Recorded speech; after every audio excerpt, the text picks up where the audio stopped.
Supreme court ने जो अपना आदेश दिया उसमें अब जितने माननीय हैं उन लोगों को शायद अपने अपने संसद से अपने अपने जो कुर्सियां हैं उनसे जाना भी पड़ सकता है, क्योंकि अब उनको मौका नहीं दिया जाएगा दोबारा सजायाफ्ता होने के बाद से कुर्सी पर बैठने के लिए। हमारे साथ बातचीत करने के लिए कई एक युवा हैं जो कि 2014 के जनरल इलेक्शन में एक महत्वपूर्ण भूमिका निभाएंगे। उन लोगों से बात करते हैं कि जो राजनीति के शुद्धिकरण की ये सारी बातें कवायद शुरू की गई है उसका क्या प्रभाव पड़ेगा हमारे जो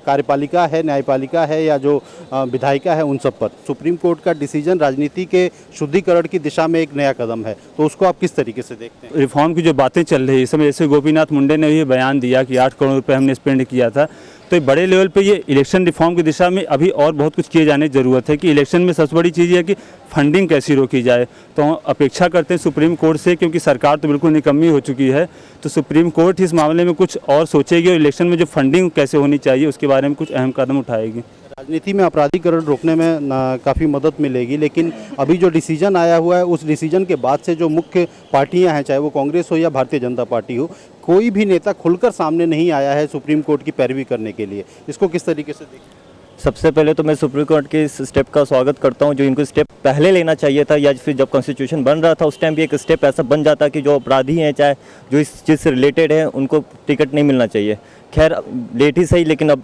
आए तो बहुत अच्छी बात है। जहाँ तक सवाल है इनके अपराधी होने का, तो अभी भी बहुत चांस है ये लोग बच सकते हैं, क्योंकि बहुत से लोग गलत भी काम करते हैं तो अभी भी उनके ऊपर केस नहीं है। तो इसलिए सबसे पहले इन अहम भूमिका निभानी पड़ेगी पार्लियामेंट को, इलेक्शन कमीशन को। उन्हीं को हर एक चीज़ को फिल्टर करना पड़ेगा। ऐसे नहीं होगा कि इन्होंने सुप्रीम कोर्ट का काम है अपना ऑर्डर देना, लेकिन कितना फॉलो होता है, कितना स्टेप बैक करते हैं ये लोग, ये ज़्यादा इंपॉर्टेंट रखता है। सुप्रीम कोर्ट ने जो डिसीजन दिया हुआ है उसमें सरकार की तरफ से आप क्या देखते हैं? सरकार पूरी तरीके से मानने के लिए तैयार हो सकती है? मुझे अभी भी इस बात पे बहुत संदेह है कि जो सुप्रीम कोर्ट ने डिसीजन लिया है उसको किस प्रकार से जो सरकार है उसको अपनाएगी, क्योंकि जो डिसीजन है उसको एग्जीक्यूट करने की पूरी जिम्मेदारी सरकार के अपने हाथ में आने वाली है। तो जैसे कि अभी कुछ दिन पहले कि हमारी राजनीतिक पार्टियों ने एक ऑर्डर भी दिया था कि आरटीआई के अंदर आप उनकी फंडिंग के बारे में कुछ भी नहीं पूछ सकते हैं, उसी तरीके से वो इस मामले को भी तोड़ मरोड़ के कहीं ना रख दें। जो इसका बेसिक एजेंडा है, बेसिक स्पिरिट है, वो इस पूरे फैसले की ना खत्म हो जाए। मुझे इस पर थोड़ा संदेह है कि ये बात पूरी तरह से वो जो पर्पस है सुप्रीम कोर्ट का डिसीजन लाने का, वो एजेंडा कहीं इस राजनीतिक कारण में कहीं खत्म ना हो जाए। इस बात से मुझे थोड़ा संदेह अभी भी है। अच्छा, कोर्ट ने जो डिसीजन दिया उसमें पूरी तरीके से ये देखा जा सकता है कि सरकार एक पुनर्विचार याचिका भी दायर कर सकती है इसको लेकर। तो क्या मानते हैं कि सरकार को इसको डिफेंड करना चाहिए या इसका स्वागत कर लेना चाहिए? सरकार को बिल्कुल ये सही रहेगा कि अगर वो उसका स्वागत करेंगे, कि इससे ये भी पता चलेगा कि उनके खुद के इंटेंशंस कितने क्लियर हैं, और एक लोगों के बीच में एक जो जनसाधारण में एक जो भाव भी पैदा होगा कि सरकार खुद से चाहती है कि राजनीति में ऐसे लोग सामने आए जो कि खुद के चरित्र से और खुद के अपने स्वभाव से अच्छे हों, जो ऐसे क्रिमिनल लोग ना हो जिनके साथ आम जनता को लिंक करने में खुद से प्रॉब्लम आए। अच्छा, ये लगातार देखा जा रहा है कि जैसे सुप्रीम कोर्ट ने अपना निर्णय दिया तो कुछ लोगों का ये मानना था कि चूँकि दोनों विपक्षी पार्टियां हों या सत्ता के दल की जो पार्टी है, तो वो लोग 2014 के चुनाव में इतनी बुरी तरीके से व्यस्त हैं कि उनको जनता के लिए समय नहीं है, तो इस मौके का फ़ायदा उठाया है सुप्रीम कोर्ट में। तो क्या आपको लगता है कि सुप्रीम कोर्ट जो है लगातार जो कार्यपालिका है या जो विधायिका है उन पर अपनी एक बढ़त बनाने की भी बात कर रही है? कि जो फैसला आया सुप्रीम कोर्ट का बहुत अच्छा फैसला है। जैसा कि इन्होंने कहा कि जो पॉलिटिकल पार्टीज़ हैं इसको रोकने का हर संभव प्रयास करेंगी उनको, ठीक है, कि कैसे रोका जाए इन सब चीज़ों को, क्योंकि उनका जैसा फैसला है सुप्रीम कोर्ट का, प्रेशर बहुत ज़्यादा उन पर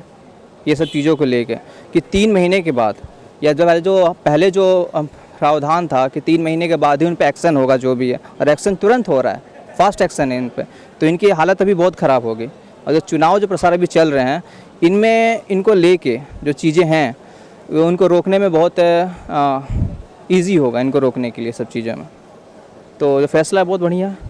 अच्छा, इसमें पार्टियों की बात हम लोग लगातार देखते चले आ रहे हैं, लेकिन पार्टियों में न तो भारतीय जनता पार्टी न कांग्रेस निकलकर सामने आई है, लेकिन आम आदमी पार्टी की तरफ से ज़रूर एक वक्तव्य निकलकर सामने आया है कि ये उनके मैनिफेस्टो में था और ये उन्होंने कहा हुआ था। तो इसको क्या पार्टी की तरफ से भी बढ़त देखना चाहिए? निश्चित रूप से आम आदमी पार्टी ने जिस तरीके से अन्ना आंदोलन पिछले 2-3 सालों में देश में भ्रष्टाचार के खिलाफ हुआ है, हम उसको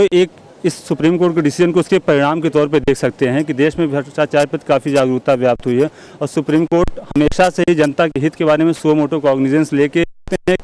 ये आम आदमी पार्टी के प्रयासों का परिणाम है। और उम्मीद करते हैं कि आने वाले समय में भी इस तरीके के प्रयासों से जो है जनता के हित की बात सोची जाएगी। 2014 के जनरल इलेक्शन में ये लगातार देखा जा रहा है कि युवाओं की जो भूमिका है वो ये एज अ वोटर कैंडिडेट या मतलब मत डालने वालों की संख्या बहुत ज़्यादा है ऐसे युवाओं में। तो क्या ये मैसेज उनके बीच में भी जाएगा कि अगर हम किसी प्रकार का क्रिमिनल केस में लगते हैं या कुछ ऐसा होते हैं तो आगे चलकर हमारे राजनीतिक भविष्य पर भी आँच आ सकती है? तो सुप्रीम कोर्ट ने अपनी जिम्मेदारी का निर्वाह बहुत अच्छे से किया है, लेकिन अब जो जिम्मेदारी फिर से आती है वो सरकार के कंधों पे है और शायद सरकार इस मामले को बहुत अच्छे से ना ले, क्योंकि उसमें कहीं ना कहीं उनके खुद अपने हित इससे जुड़े हुए हैं। तो मुझे फिर भी इस बात पे थोड़ा सा डाउट है कि शायद जो इंटेंशन सुप्रीम कोर्ट सामने लेके आई है उसको सही तरीके से सरकार आगे लेके जा पाएगी या नहीं। लेकिन फिर भी युवा वर्ग के लिए एक बहुत ही अच्छा संदेश सुप्रीम कोर्ट ने दिया है कि वो इस समाज को सुधार के पथ पे लेके जा रहे हैं और हम लोगों का सरकार पे विश्वास बना रहे या इस सिस्टम पे विश्वास बना रहे, इसके लिए उन्होंने एक बहुत ही अच्छा स्टेप लिया जो कि काबिल तारीफ है। बिल्कुल। तो इन सभी आधे से ज़्यादा लोगों का ये मानना है कि सुप्रीम कोर्ट ने काफ़ी अच्छा अपना डिसीजन लिया हुआ है, लेकिन उसको एग्जीक्यूट करने की और उसको क्रियान्वित करवाने की पूरी जिम्मेदारी जो है अभी भी सरकार और उनके जो माननीय हैं उनके कंधों पर है, क्योंकि इस डिसीजन से आहत होने वाले अधिकतर वर्गों में चाहे विपक्ष में बैठे हुए लोग हों और चाहे सत्ता में बैठे हुए लोग हों, दोनों तरफ से ही लोग आते हैं। कैमरा पर्सन सुभाष के साथ न्यूज़ पॉइंट के लिए शैलेश तिवारी।